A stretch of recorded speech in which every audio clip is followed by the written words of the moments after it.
Looking at the curtain which hides the blank screen as you wait for the featured picture to begin, what will this picture do for you? How will it affect you? All these feelings will pulse through you and more, for the picture you will see is about the most fascinating person in the world, yourself. Can you watch the image upon that screen, and can you invent the image upon that screen right now? Will the story have a happy ending? But one realization can comfort you. You can change the story as it unfolds now, this instant, and for your whole lifetime. You can make this a heartwarming story which will enrich the lives of all who know you, rather than a grab mechanical tale, a chronicle of boredom.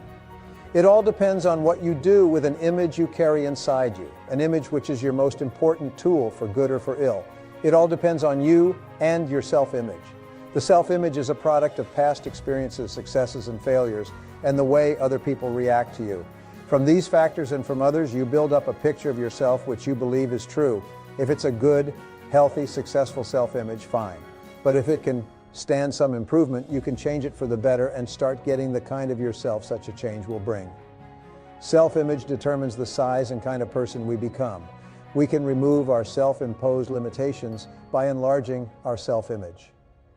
We form a mental picture of ourselves through experience, and we can change that picture the same way through experience. If the actual experience we need is not available to us, we can create that experience synthetically. Or as a good example of this synthetic experience, when a person worries about failure, he finds himself experiencing the same reactions that accompany actual failure, feelings of anxiety. As far as his mind and body are concerned, he has failed. Everything can be used in either of two ways, positively or negatively, constructively or destructively. But most people apparently never realize that positive results, just as real as the negative results of worry, can be achieved by using our imagination constructively instead of anxiety. Thinking about confidence, self-assurance, poise, and the feeling of well-being would replace apprehension. By concentrating on the success he desires, by synthetically experiencing that success, he can expand the self-image. Instead of a person for whom success is normal, use your spare moments to concentrate on your goals and the greatest success you seek. Analyze your past successes and formulate ways your success can be increased in the future. Put more into the positive use of your imagination than you ever put into its negative use, worry. You're merely reversing the same creative process. Now it's working for you instead of against you. All too often, almost unknowingly, we set the necessary limits for ourselves by holding a self-image that's restricted, inadequate for the full realization of our potentialities. Each of us is at this moment the product of all his thoughts and experiences and environment up to this point. Whether or not we choose to direct our own course through life is entirely up to us. The important thing is to know that it can be done. In the late Dr. Maxwell Maltz discovered 4 important steps a person can take on a regular basis to build a healthy new self-image. Number 1, forgive others with no strings attached. Absolutely forgive every person against whom you might hold some kind of grudge. You do this for your own sake, your own peace of mind. We don't hurt others when we hold hatred toward them. If you cannot take this first step, you can forget the rest. You haven't grown up yet. 2, forgive yourself. See yourself with kind eyes. Try to forget completely all the idiotic things you've done, the embarrassments you've suffered, the mistakes you've made in the past. It's not easy to forgive ourselves. We tend to be much tougher on ourselves than we are on others. But the fact is, blame doesn't help. It's a destructive emotion. Number 3, see yourself at your best. As Dr. Waltz put it, we can start the day in frustration or confidence. Take your pick. There are bad days, but it's better to begin the day in a confident mood than in the mood of frustration. And number 4, keep up with yourself. Don't worry about what others are doing or what others have done or have. Keep your pace. Keep up with yourself. Live the life you want to live. Earn what you want to earn in serving others. And do what you want to do. Live your own life and don't be too concerned about how others are living theirs.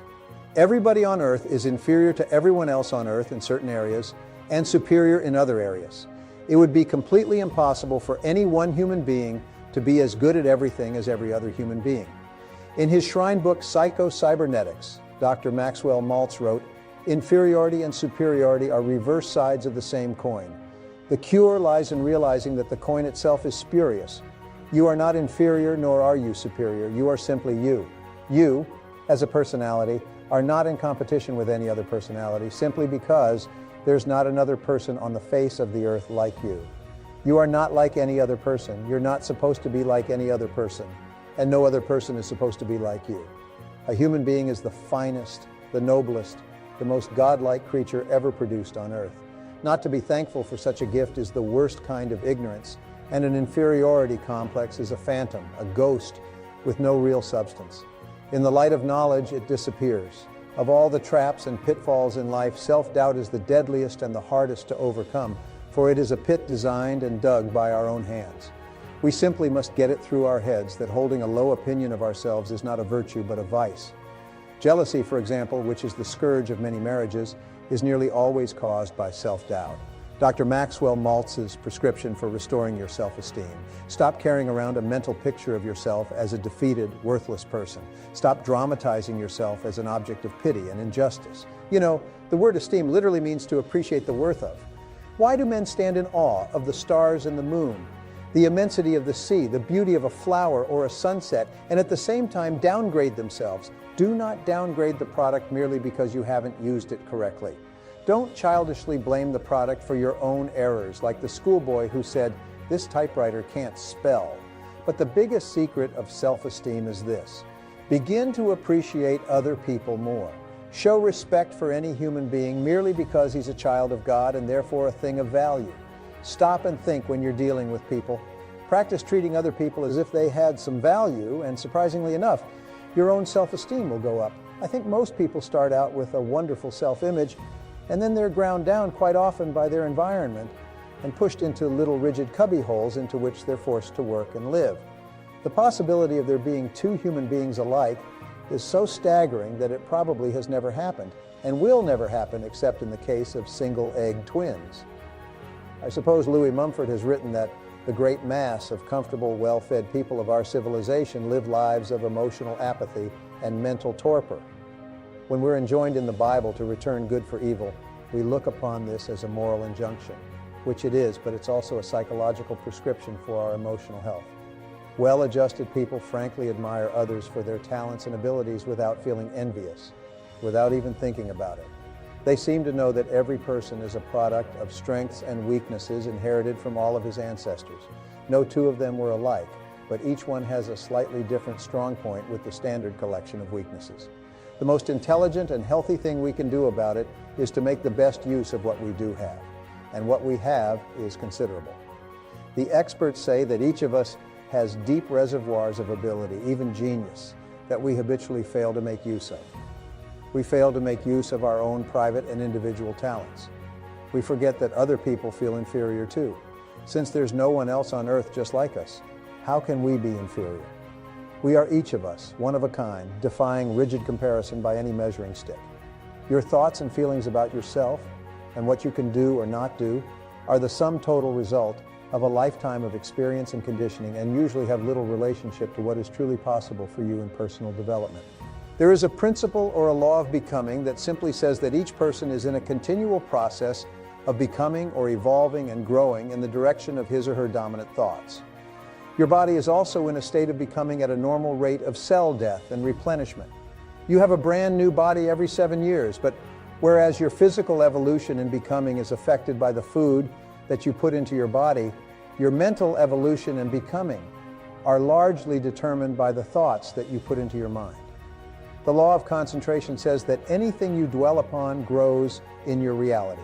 Anything that you think about long enough and hard enough eventually becomes a part of your mental processes, exerting its influence and power on your attitude and your behavior. If you constantly think thoughts of boldness and courage and self-assertion, you become progressively bolder and more courageous and more self-assertive. The more you dwell on the person you would like to be with the qualities that you would like to have, the more you implant those deep into your subconscious mind, where they become part of your ongoing evolution. What you habitually think about eventually becomes a part of your character and your personality.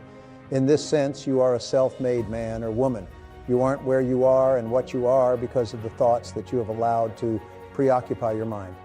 Whatever you have dwelled upon over the past months and years, you have become, and you are right now today the result of all those thoughts.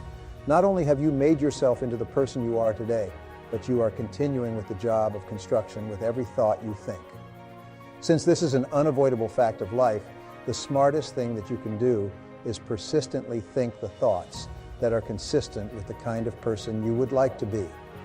However, for most people, thinking the thoughts that they would like to think about to become the person they would like to be is too big a leap. Most people continue to think about and talk about exactly what they don't want to happen, and then they are constantly amazed that exactly what they were hoping to avoid happens to them again and again. One of the most profound discoveries in all of human history is that thought is creative. Thoughts held in mind produce after their kind, like begets life. Your thoughts become your realities. You do become what you think about most of the time. You cannot harbor one kind of thought and experience a different kind of existence. This law of cause and effect works perfectly everywhere and always for everyone. The development of unshakable self-confidence, therefore, begins with you taking full, complete, systematic, and purposeful control over the contents of your conscious mind. Discipline yourself to think constantly about only the things that you desire and to resolutely keep your mind off of the things that you fear. All of life is from the inside out. It is from the inner to the outer. The law of correspondence, perhaps one of the most important of all the mental laws, says that your outer world will be a reflection of your inner world. What you see on the outside is largely a reflection of what is going on inside of you. This is not only true for you, it is true for everyone around you. Many times we see people who seem to be very nice and pleasant on the outside, but who seem to have continuous problems in their personal and business lives. We wonder, how could these unhappy things happen to such nice people? The unavoidable fact is that with few exceptions, most of what a person experiences in his or her outer life corresponds exactly to something that is going on in their inner life, something which you seldom know, and it cannot be otherwise. True happiness and success come from living your life in harmony with the laws that govern your being, even though these laws are invisible. They are like the law of gravity, which is also invisible but is to be violated only at your own peril. Happy people are those who obey and follow the laws of nature and live their lives consistent with those laws. If you want to enjoy self-confidence on the outside, you must practice complete integrity on the inside. The foundation of self-confidence is for you to live your life consistent with your innermost values and principles while thinking and acting in harmony with your highest aspirations. Men and women with the most rock-solid self-confidence are those who are absolutely clear about what it is they believe to be right and good and worthwhile, and who live their lives consistent with these values. Everything they do or say is an expression of their innermost convictions. Your whole world can fall down around you, but as long as you know that you are doing the right thing, you will have a deep inner sense of calm that will manifest itself in an attitude of confidence and self-assurance in any situation. You'll have many ups and downs in life, but what is most important is that you remain true to yourself. And then, as Shakespeare said, thou canst not then be false to any man. The starting point of developing high levels of self-confidence and becoming a superior human being is for you to think through and decide upon your values. Superior men and women are those who have taken the time to decide clearly what it is they believe in and in what order, and they have then organized their lives so that everything they do reflects those values. Recently, I addressed about 150 members of the national sales force of a very successful company. This company had started from an idea. It had grown very rapidly in an extremely competitive market, and the company was very profitable. All the people at the meeting were remarkably positive and upbeat, and had a special quality of goodness about them. When I commented on this, the president of the company showed me the value statement that the executives of the company had worked out before they had begun operations. There were 2 pages of values and principles, which were given to everyone in the company when they began. These 2 pages had been subsequently reduced onto plasticized cards that each person could carry in their wallet or purse. The president told me an interesting story. He said that whenever 2 or more people in the company were wrestling with a decision of any kind, even over the telephone, they would pull out their plasticized cards describing the corporate values. They would then review the values together, one by one, and compare the various options available to them with each value. Whatever decision they finally made would always stand the values test without question. In a recent study covering 25 years of business history, the researchers found that the companies that had very clear written values to which everyone in the company ascribed had earned an average of 700% greater profit over the 25 years than other companies in the same industries that did not have written codes of values. As within, so without. Whenever I conduct a strategic planning exercise for a corporation, the executives of the corporation always select integrity as their highest value and most important organizing principle for the entire corporation. In my experience, almost every corporation will select the value of integrity as one of their foremost organizing principles. Now, the word integrity, according to the dictionary, it means perfect, undivided, complete, unified, a single whole without blemish or fault. It's a fine value to choose. This is a good choice. But in reality, integrity is more than a value. It is the one value of mine that assures or guarantees all the other values that you select. The economic and personal results of individuals and corporations with clear values always tend to be far superior to those of companies and individuals whose values are vague or unclear. Your starting point toward higher self-confidence and personal greatness is to, first of all, clarify your values for yourself. It is for you to decide for yourself the values that you believe in. What do you stand for? And even more, what will you not stand for? What values do you espouse that you are willing to sacrifice for? What values would you pay for, or sweat for, or maybe even die for? Do you value your family, your God, your health, your work, or career? Do you value principles such as freedom, liberty, compassion for the less fortunate, or reverence for life? Do you believe in honesty, truth, sincerity, hard work, and success? Whatever your values are, think them through and write them down. A useful exercise is for you to think of the men and women, living and dead, whom you most admire.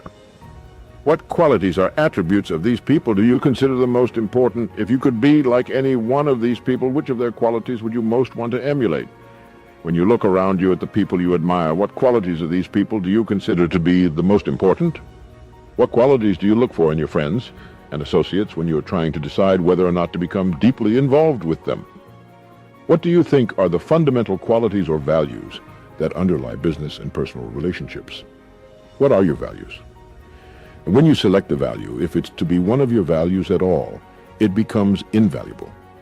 And either it is a fixed value and you live every part of your life consistent with it, or it is not one of your values.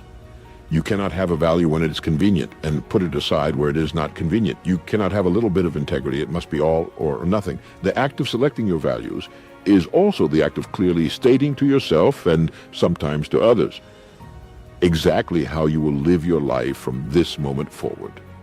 Once you have selected the value and you have declared it to be one of your unifying principles, you are in effect saying that this is something upon which you will never compromise. And at your level of adherence to the values that you have personally selected is the real measure of your character, your true quality as a human being. Unshakable self-confidence comes from unshakable commitment to your values. When deep down inside yourself, you know that you will never violate your highest principles, you experience a deep sense of personal power that enables you to deal openly and honestly and with complete self-confidence in almost every human situation. Any difficulty in clarifying your values, a very helpful exercise is to take some time to write out your own obituary or eulogy.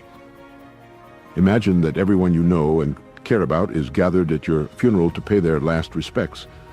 The minister reads your eulogy to this assembly of people, and in it he describes the person you became over the course of your lifetime. He describes not only what you accomplished and what you contributed to the lives of others, but he reads out the virtues, values, and qualities that you were known for by the people around you. This obituary can become your vision of the kind of person you wish to be and the kind of values that you wish to live by. No one is perfect, and we all have a long way to go in living our lives consistent with our highest values.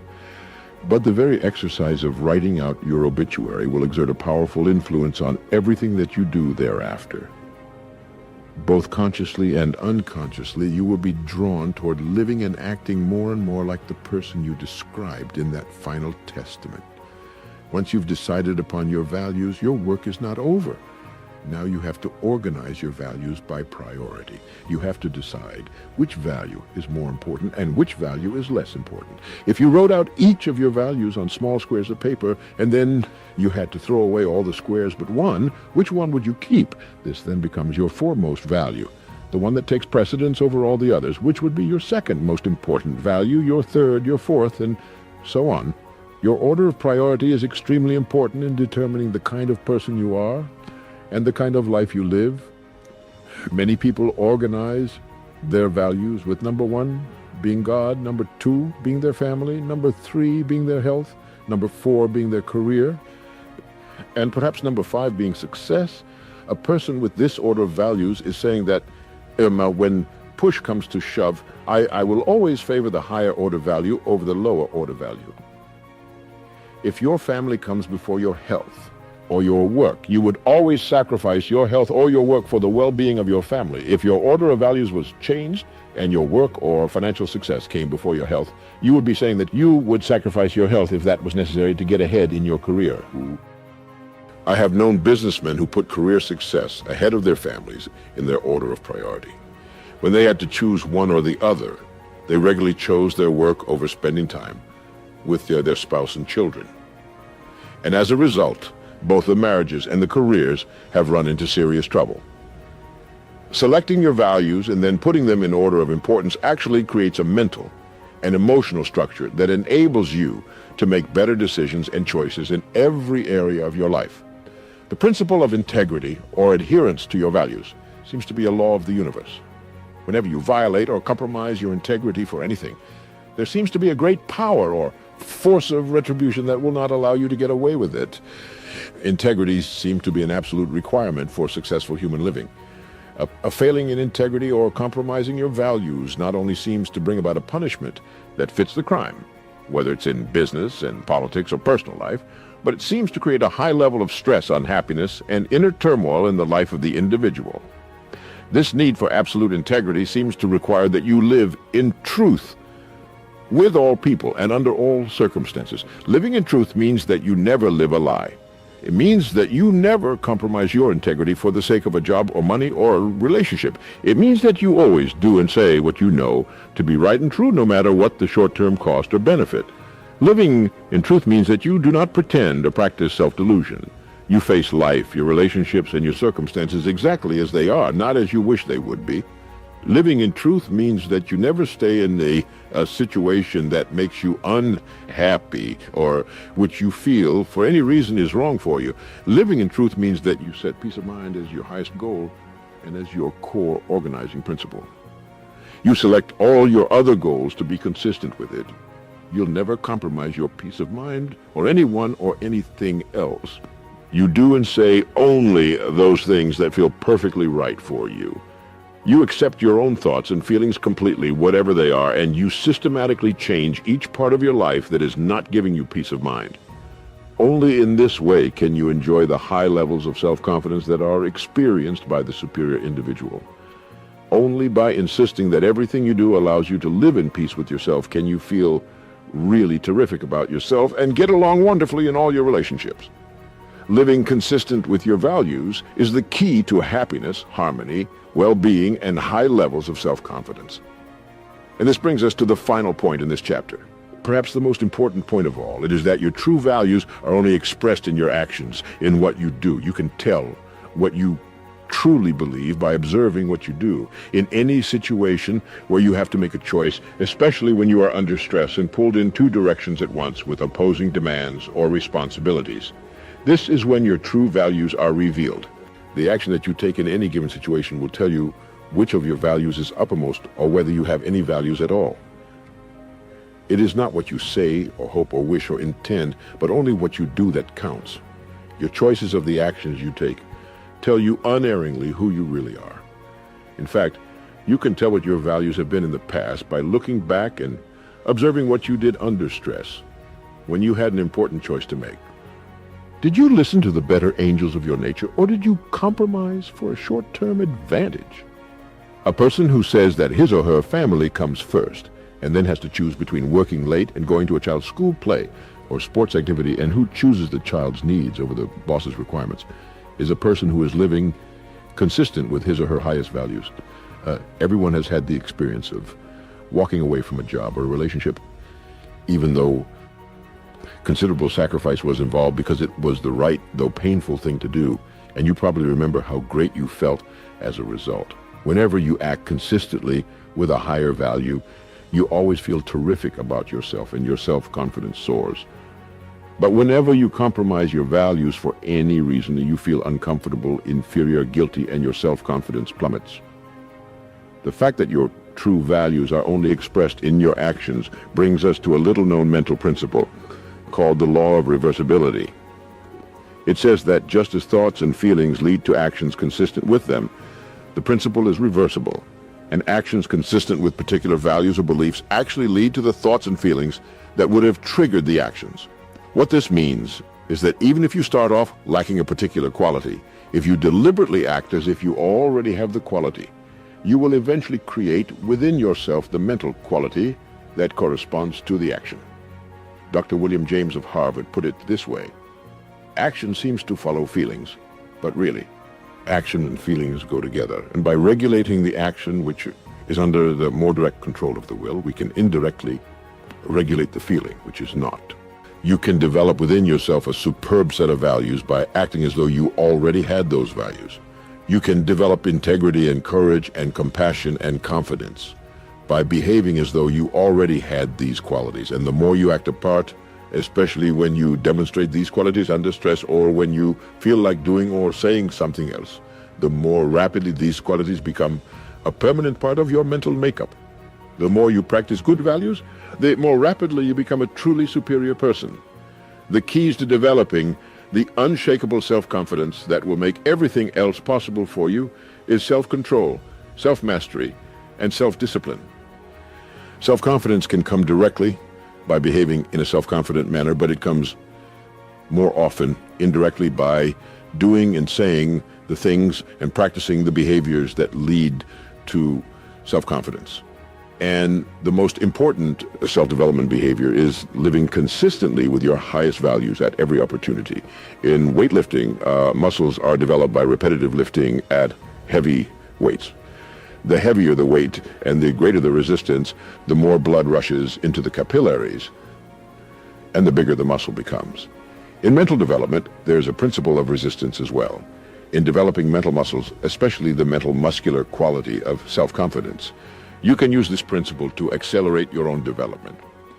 Whenever you exert self-mastery and discipline yourself to do or say the right thing, especially under stress, you create resistance to your natural tendencies. This resistance generates friction. This is the same kind of friction or heat that, when applied to a crucible containing chemicals, will cause the chemicals to crystallize and take on a new form. When you create mental friction by resisting your natural tendencies and instead doing what you know is right and true and consistent with your highest values, especially in a difficult situation, the mental heat causes your values to crystallize at a higher level and eventually become a permanent part of your character. Qualities are subject to this same formulation. Once you have persisted through great adversity, you're always capable of persisting through lesser difficulties. Once you have acted courageously in a major confrontation, you are always able to act courageously in the face of lesser confrontations. When you behave honestly when there are large amounts at stake, you're always able later on to behave honestly when you're dealing with lesser amounts. The foundation of self-confidence, the basis of boldness and self-assertion, is a deep inner trust based on living a life of perfect integrity and then disciplining yourself to live consistent with your highest values in every situation. Each time you do this, you will feel positive and happy and wonderful about yourself. Your behaviors will further crystallize in your personality and become a more permanent part of the exceptional human being that you are in the process of becoming.